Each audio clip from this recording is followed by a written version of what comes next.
In today's weekly Forex forecast, I'm sharing my trading plan for the DXY, the Euro, the Pound, the dollar versus the Swiss franc, and also gold. So we do have the market mostly sideways. The Forex market has been pretty sluggish lately, but we are seeing some breakouts today that could dictate what we get next week. So this is a video to watch. So looking at the DXY first, let's jump right into it. And you can see where this range back here, this is what we discussed in previous videos. Back here in 2024, we had a range between 100.2 and 101.8. And that's what the DXY spent some time in here recently. Okay, so it was resistance, flipped to new support, and now we're back below this level. So as long as that's the case, we could see some weakness here for the DXY going into next week. Okay, so the big question for the DXY though this week that I've discussed in previous videos was, where does this week close relative to 100.2? Because the confusing part here for the DXY was that we actually saw two weekly closes back within this range from last year. So technically, we had seen two weekly closes back within this range. Okay, so a reclaim of this. However, this week so far is closing back below. And this was what I was waiting for. I wanted to see some resolution here this week to see whether or not the US dollar would continue with this weakness down there toward 97.7, or if we would get a bounce potentially, because keep in mind that there are some imbalances back here following this very aggressive move lower. But so far, the market is telling us that this trend is probably going to continue barring a reclaim of 100.2. Okay, so as long as the market is below this area down here, all right, so this one right around 100.2, maybe just above that, as long as we are below this next week, then I like the idea of a move lower down here to retest this low and probably take that out toward 97.7. Now, we also have a breakdown here of a flag, okay, a potential bear flag here off of some of these highs back here. Now, it's a little bit speculative because it's not the cleanest here, especially this lower level. But you can see that off of this low down here, you could draw it a little bit higher, in fact. But basically, we have a breakdown over here this week, okay? Now, you could draw, like I said, you could draw this a little bit higher up here to include some of these recent lows. So like up here in this area, something like this, and that would also be valid where you have the closing prices back here, you've got this low, and you've got this low through here. So essentially, next week, guys, as long as the market's below, let's say 100.2 to 100.5, then the DXY is bearish. However, you do have to keep in mind this area around 99. This is going to be support based on these recent lows. Now, one reason that I've suspected that we could get a push down here toward this low and actually take that out is if you look back here to 97.7. The reason I have this level on my chart, if you zoom all the way out here, going back to 2022. Okay, these lows back here in 2022, this is why I have the level on my chart. Very clean level here. These are exact touches off of 97.7. Now, if we move over here and take a look at recent price action from April, what you'll notice is that this low did not come down here toward 97.7, at least not exactly. Okay, we got a retest just above that mark. So this is our key level down here at 97.7. You can see this low fell just short of thoroughly retesting that level. So whenever I see this, I tend to think that the market is probably going to come down here, revisit this, and probably even take that out before we get a bounce. Okay, so what that would look like here is, again, we've got resistance up here for the DXY. And we've got support down here. So any sustained break below this next week opens up this low down here. And like I said, we probably get a sweep of that before we see a bounce back within this range. Okay, but for the most part, guys, the US dollar does remain weak. We have this downtrend here that has been established for several months. And we also have a breakdown so far this week back below 100.2. All right, so as long as that's the case and the market is below this area up here, I don't see any reason to get bullish on the US dollar. And like I said, a break below 99 would expose that area around 97.7. Okay, so let's take a look now at the EURUSD, which is actually breaking out of a bull flag of its own, similar to what we saw in the pound earlier this week. Now, this is also a little bit speculative. It's not the cleanest level. We don't have the most touches on this level, on this pattern, but it is still technically valid. Okay, so first though, before we talk about that, let's take a look here at the weekly time frame. And by the way, guys, if you are enjoying this content, be sure to smash the like button. It takes me hours to put all this together and a few seconds to like it and subscribe. So be sure to do that right now. So looking at the euro, guys, this is the range that we saw the pair moving in within, for years, really, right? And you saw the breakdown below this, so the sweep below here, the reclaim and the rally. And like I said, the big question this past week in previous videos was this going to be a sweep of the highs over here and a sustained break below to get that push down here towards some of these imbalances? Because keep in mind, stuff like this down here, guys, there is an imbalance down here. It doesn't mean that the market has to test it. It all came down to whether or not this week closed below 112 and 112.75 or above those levels. And so far, clearly, the market is showing its intent with this week potentially closing above both of these. Okay, so we still have several hours left in the day, so we can't call it, confirmed just yet. but it does look like the euro is probably going to get the job done. So looking at the 4-hour time frame, let's take a look at this here because this technically does check out as a bull flag pattern. So you've got these lows back here, you've got this low, you take a parallel level off of that, you've got this high up here and these closing prices. So even on the 4-hour time frame, this is actually being respected. So if we look at the last 24 hours or so, let's say, and move in here and take a look at this price action, you can see where the euro didn't quite break this, okay, on Thursday. So we had all of these closing prices through here on the 4-hour. The market never broke out. We did see a break here on this candle, and so far this level has flipped to new support. So as long as this area around, let's call it 132.20 or so, right over here at this mark, as long as this area holds up as new support and really all the way down toward 112.75. So you could call this a whole region down here of new support for the euro. As long as the market is above this, then we do have that potential for a rally next week, okay? Now, again, there are several hours left in today's candle and this week's candle, so you have to take this with a grain of salt and also be prepared for anything, guys. Don't just assume that this market is going to rally next week. Don't assume you know what's going to happen, especially in a market like this where you're just getting these gyrations back and forth. And let's be honest, the market has been sideways now for weeks, right? So just be really careful with this. I mean, so far we are getting that confirmed breakout, but just be prepared in case we do get a failed breakout here. I'm not saying it's going to happen, but just be prepared for either scenario so that you're not going into this with any kind of crazy risk. Okay, but with that said, we do have, like I said, the start of a breakout here, at least intraday. We do need to see that daily close and weekly close above this mark, though, to confirm that breakout. Now, if we do get it, though, looking up here, I want to show you something, too, that's actually really interesting here for the euro. But first, let's talk about these immediate resistance levels that are pretty clear. These highs back here around 114.25. Then we've got this area up here around 115.30, which is that recent high. So clear enough there, right? If we hold above here next week, then we're looking at these key levels, following this rally that we've seen over the past few months. Now, let's take a look at something here with regard to this bull flag, though. So if you take a look at the impulse that started to form this flag, okay, the impulse that occurred before this flag formed, what I'm referring to here is this low down here, all the way up here to the recent high. So if we take a trend line, draw it straight up from that low to the recent high, this is essentially your flagpole for this bull flag, right? So flagpole into a bull flag, and we have the breakout here and potential continuation, right? We have to say potential because we don't know just yet. This area down here has to hold. Now, if it does hold, though, and we are looking at the measured objective here for this, right? Let's take a look at what that could be. So from the low down here, okay, let's do this again. From the low down here up here to the high, taking a trend line, drawing it straight up, copying this over, and dragging this over to the recent low. Now, this is where a lot of traders get wrong when they're looking at measured objectives for flag patterns, because they take this from the breakout point. And that's what, you do for, let's say, head and shoulders. You measure from the breakout point. However, with a flag pattern, you have to measure from the low. Okay, so measuring from the low down here at this level around 110.60 or so. So if we look up here, this is right around 1.19.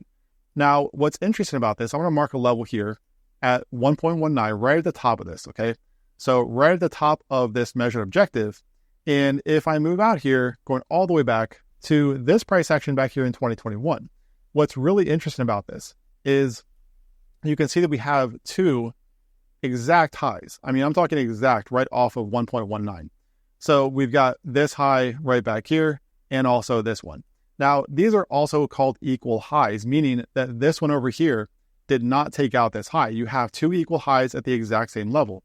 What tends to happen, even if years have passed, what tends to happen is equal highs like this right here tend to get taken out. Okay, they tend to get at least a wick through this area if we do get the market coming into regions like this. So the bottom line here, and I want to move on because we are getting a little bit long in this video already, but there is a lot to cover. If the euro does hold above here, guys, and this breakout holds up, then we're looking at levels like this here, 115, etc., potentially 116.50. But the measured objective up there at 119 is also incredibly interesting because we do have some confluence up there in that area to give us reason to believe that the euro might want to test those highs from 2021 if we do get the sustained break. Now, alternatively, because we have to weigh out both scenarios, if the euro cannot hold above this area around 113, okay, this entire area, we get the sustained break below next week, then we're looking at lower targets. But as of right now, like I said, the US dollar remains relatively weak. We're seeing the euro break out, the pound break out, So it does look like we could get that bullish move next week. Okay, so let's flip over here to the pound, which is well ahead of the euro in the sense that we did see a breakout from this bull flag. I mentioned this in the last weekly forecast. Hopefully you guys saw that video because this was textbook. We had these highs back here, right? We had the breakout on a Monday, so close above, retest on Tuesday. Okay, right off of that level, perfect retest down here. And we saw the market move up here toward that key resistance around 134.40. Now, 134.40 was and still is significant because it is the high from back here in September of last year. So daily time frame, you can see that we are getting a move above this high over here. So as long as the pound can hold above this next week on a daily closing basis, then we're looking at 136.30 and 137.50. Okay, now the objective here, just out of curiosity, and I haven't done this actually on the pound, just full disclosure here, but even if it doesn't line up with something, guys, the objective is going to be the objective regardless. It doesn't mean the market will hit it, but an objective is going to stand on its own regardless of what's up here, right? So let's take a look here. Let's draw a horizontal line across this and see what we get. So if we move over here, right, let's go to a weekly time frame to kind of clean this up a little bit. So this is the high back here. There's really not a whole lot up here. I mean, there are highs, but it's nothing exact like what we saw in the euro, but there are some highs up here in this area. But regardless, guys, this up here around 138.70 would be the objective of this recent bull flag if we do see that continuation, okay? So the bottom line for the pound, really simple. And what I like about 138.72, notice how these levels are relatively evenly spaced apart. And you're going to see that in markets. And the same thing goes for all these other key levels I've had here for months, is that you're going to find that markets tend to move in a way that spaces out these horizontal levels pretty much equal distance apart. They're not going to be perfect, but for the most part, that's going to be the case. So anyway, a little pro tip there for you guys. But for the pound, as long as the market holds above this level around 134.40, again, we're looking at 136.30, 137.50, and 138.70. And if this were to fail, let's say we get the close above today, right, and next week fails and closes back down here below this, right? If we get that failure, this becomes a failed breakout. We're looking at those lower levels, okay? But for the most part, right now, like I said, we do have that uptrend. We have a breakout. We have to go with what's on the chart right now, which is a breakout, not what we want to see happen or what we think might happen next week. And again, what's on the chart right now is a bullish uptrend for months and a confirmed breakout so far, at least intraday. Okay, so next up is the dollar Swiss franc, which should be pretty quick because there's not a whole lot to talk about right now, or at least it's pretty straightforward. We do have this range back here, similar to the euro, the inverse of that essentially, where I was waiting to see if we would get a reclaim of these lows back here.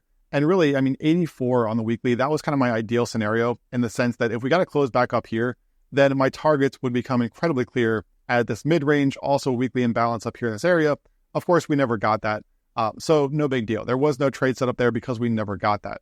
So at the moment, when you look at the dollar franc, right, we have the market breaking down below some levels that we talked about earlier this week, including this area around 83.30. So you can see that this was resistance back here, right? The market broke out. This actually became a failed breakout. You saw these lower highs into this level. We got the breakdown here, and so far continuing down there toward the lows around 82. So 82 is going to be support similar to the DXY that we looked at around 99, and a sustained break below that opens up this low down here around 80.50 or so, okay, in this general area. So we've got the lows down here, sustained break below this, you get that continuation lower, right? Simple enough. And as you can see here, we also have, it seems like we're getting a lot of flag patterns here recently, which isn't really too much of a surprise, guys, because a lot of times when you see markets go sideways for weeks, chances are there's going to be some type of consolidation pattern that's forming, whether it's a flag pattern or a triangle, whatever it might be. A lot of times you will get those continuation patterns or reversal patterns, just depending on the situation. But here for the dollar franc, you can see we do have a potential continuation pattern for this market. Now, just because I've done it for the other markets, let's take a look at the objective in this case before we get on to gold. So looking from this impulsive move, if you take the start of this and just being conservative, I'll use this candle here, which really was the breakdown candle, right? If we take this move right here and drag it over from the high, remember, we're not dragging from, or we're not projecting from the breakout down here. We're actually projecting from the high of the pattern. So we get an area way down here, right? And I want to stress, guys, this does not mean that the market is going to trend here, okay? It does not mean that. If only were that easy. All this is just a reference point for what is possible. Now, the best objectives, in my experience, do tend to materialize when you get confluence in that area. In other words, you get an area like we saw in the euro up there around 1.19. And here on the dollar franc, I'm not seeing a whole lot just yet. We do have this low back here, this monthly low from all the way back in 2011. But as far as having something right there at that exact level, I'm not seeing a whole lot over here, but it doesn't mean that it won't happen, right? I mean, again, you've still got this weekly level down here where the market held above it on the weekly for the most part. So that could be something there, and that comes in all the way down there around 76.80. So again, I mean, that's a massive move if we get it, right? If we get it, that's still a big if, just because, again, measured objectives are not guaranteed. But if this does play out, then we could see lower here from the dollar franc. Now, the alternative scenario, okay, because again, we have to be open to every possible scenario. We can't just assume that we know what's going to happen because nobody does. Looking here at this market, I mean, this is going to be resistance, right? Resistance up here. Any close back above this area, especially back above this channel support down here, would obviously bullish and open up some of those imbalances. But we have to go with what's on the chart. And so far, what's on the chart is a confirmed breakdown. Okay, so it does look relatively weak. The US dollar looks relatively weak. There's no reason to be bullish on the US dollar. So until that time, we are probably looking at some of these lower levels for the dollar Swiss franc. So let's take a look next at gold. And you guessed it, we do have another bull flag that has formed. So obviously, I mean, no doubt about it, guys, we have seen a very, very bullish trend for gold for years. Okay, so that in and of itself means that you probably want to be looking for longs here and not shorts. Okay, so with that in mind, right, we have the market consolidating here for the past few weeks ever since that April impulse. So again, we had that very bullish move up, very aggressive move. We had this consolidation lower. And if you look at this, I haven't looked at it yet, but I'm betting that the retrace here was somewhere around the 50 to 618. Yep. So if you look here, let me flip this to log because I have my fibs in log. The 618 is right here. Okay. So typically with a bull flag, you want to see it come right there within 50, between the 50 and the 618. And that was certainly the case here. Okay. So it does check out. We have a very nicely defined bull flag here falling into a descending channel. And if we look at this on the intraday charts, so let's say the 8-hour time frame, you can see, you know, again, really, really clean here from gold. Okay, so you can draw it a few different ways. I mean, it depends on whether you're including some of these lows or closing prices. But for the most part, guys, I mean, just a really clean pattern here over the past few weeks, right? And you can see that we are getting that confirmed breakout here so far today. Now, what's going to be key is to see the weekly and the daily obviously close above this mark around 32.35 or so. So if you get really detailed here, you want to see the market hold above this high over here, which comes in right around 130, again, 33.35, okay? So that's going to be the level to watch. This area down here, as long as gold is holding above this on the higher time frames, then I do like the idea of a move back here toward some of these highs, including 34.30 and 3,500. Now, just because we've done it throughout the entire video, guys, let's take a look at the objective of this potential bull flag. And I'm saying potential because we don't have a confirmed break just yet. It looks like we will get it, but the daily and the weekly have not closed yet, so we can't call it confirmed just yet. And spoiler alert, it comes in around 36.50 or so. In fact, a little bit higher than that, but I'm being conservative. So looking here at this impulsive move, right? And this is just for practice, guys, in case you're new to this stuff, but looking here from the low down here, up here to the recent high and drag this over from the low. Okay, so that's pretty close from that low down there. And you can see that we get around 36.50, maybe as high as like 36.60. Now, obviously in the case of gold, if we go over here on the monthly, there's nothing over here because gold is trading at all-time highs, right? There's going to be nothing over there for us to reference. So we just kind of have to take the objective at face value. Again, it's not a guarantee of where the market could go, but you know, for the most part, like I said, we have a very bullish uptrend. We have this beautiful bull flag pattern down there toward the 618 off of this impulse. And so we have a, the start at least of a confirmed breakout. So as long as that's the case, guys, I like this market higher. Obviously, if the market were to fail to hold above 33.30 or so next week, then that could be a failed breakout and we could get that return towards some of these lows, okay? But for now, again, like the rest of this video, guys, we have to go with what's on the chart. And what's on the chart is an uptrend bull flag and the start of a breakout. So for now, guys, it looks like we are getting some moves today that could dictate next week's direction, but stay flexible in your approach just because markets are still technically sideways. I hope this video has helped. If it has, be sure to subscribe to the channel and don't forget to smash that like button. Enjoy your weekend, and I will talk to you again next week.